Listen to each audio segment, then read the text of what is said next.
Imagine this. You're walking into the jungles of Costa Rica.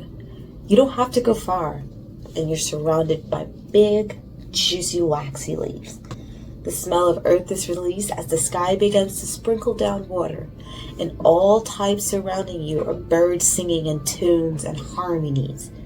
You're pushing through these leaves, walking along the dirt, and you can hear them crunch underneath your boots, and that crunch starts to dull as puddles of water form. You take a break because it's so hot and muggy. And you would think with all the rain that would cool things off, but no, it only makes the air around you thick and heavy, like a dog sitting on a lap. You take a big gulp of water from your canteen, and just as you're about to down the whole thing, something catches your eye in the peripheral of your vision. You can't really tell what it is from afar, but it looks like little leaves bouncing along in a neat linear line, some going one way, another going the opposite direction. Do you start to think, do these leaves have souls? But no. So your eyes continue to trail along, following these leaves all the way up a tree. And you notice this tree has a bunch of leaves with jagged edges that are falling ever so gracefully, along with petals from flowers raining down. How odd. You put the top back on your canteen and walk over to the sea of moving leaves. Lean down, and that's when it hits you. These leaves aren't moving by themselves. They're being carried. And by what exactly? What you just stumbled across is the foraging path of hundreds, maybe thousands of leafcutter ants. And they're mindlessly working. What they're carrying on their backs isn't just for the queens of their colony. No. It's for the queen of their queen. A fungus that's going to feed them all. And this is just the edge of the canopy.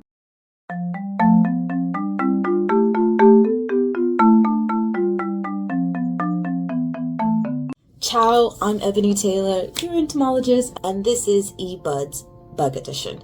So I went to Costa Rica some years back to do some research, and originally I was supposed to go there to do dung beetle work because they're really, really cute, and we wanted to know how much can a dung beetle actually roll and carry, right?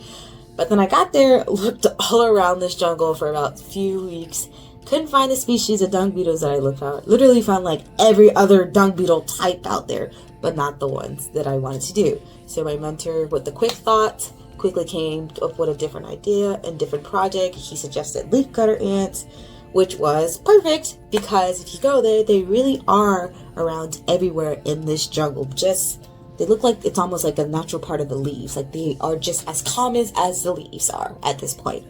So with that, I decided to open up Ebony Buds, Bugs Editions, and I decided to open up with leafcutter ants for this edition because I think this actually may be answering a question that I get asked so often as an entomologist, and that is simply, what's your favorite insect?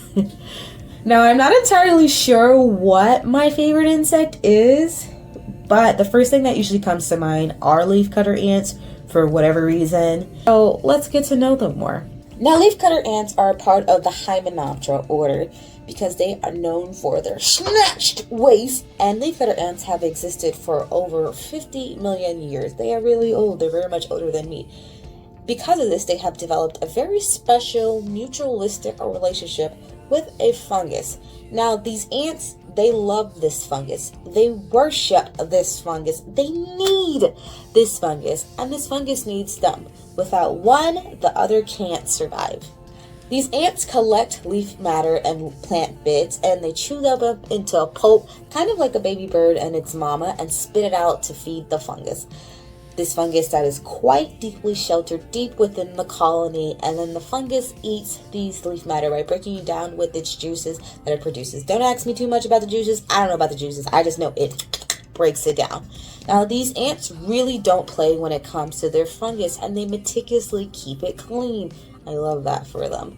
But once the fungus starts to grow, the ants will then feed it to the queen, then the larvae, and I'm assuming the workers are eating it too, but I'm not entirely sure. I guess I just assumed the workers aren't going to work on an empty stomach, and just work until they die. So I assume that they eat it. Don't quote me on that part. So these nests that they can end up getting, they can be extremely huge. I'm talking about like 50 feet wide and 16 feet deep. That is like 4-lane roads stacked with traffic on top of 2 giraffes. Americans will literally do every other measurement except the metric measurement. Guys. So you can literally have millions of ants in a single colony, which is so many. And some species even have multiple queens in one colony, which is not a common thing, but it helps improve their survival. Although you would have to fact check me on that. But if you know, definitely let me and the others know in the comment section. Okay? Educate us. Thank you. So at this point, you're probably thinking, Ebony, that is so many ants to take care of and feed in a colony. Doesn't that mean they're going to have a ton of food to supply that colony? And I would say, absolutely. They have so much food. Now, if you've ever been out here in the jungles, you've literally noticed some of these trees have a bunch of bits and parts of their leaves just falling off the tree. It's basically the jungle's mesmerizing version of blossoms falling off a Japanese cherry blossom tree in March. Very nice. It may seem like these leafcutter ants are harming the trees and they're just defoliating them and that really nothing good can come of it, but that's not really what's happening. It's natural. So it's actually a great benefit for the entire forest because this process of defoliating the tree allows a lot more sunlight to come through the top of the canopy and then reach the understory, which is the under part of the trees. And that can stimulate growth on the lower levels of the forest. So basically these plants that are just grasping for a little bit of sunlight, just trying to feel better and grow big and strong, now actually have a chance of getting that sunlight and doing just that.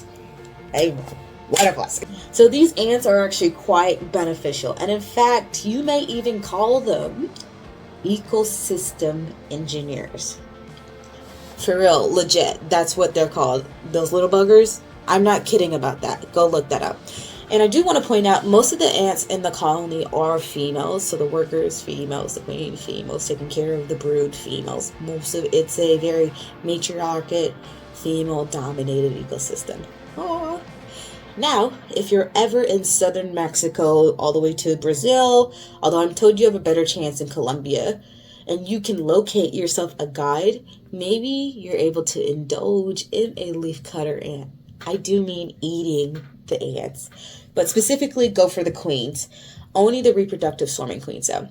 Why? Because I've heard they taste like popcorn. I unfortunately did not have the chance to try them. I left as soon as I found out about that.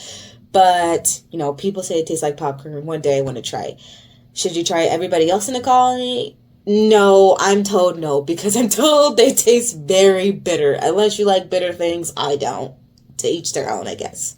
And that's really all I have for you today.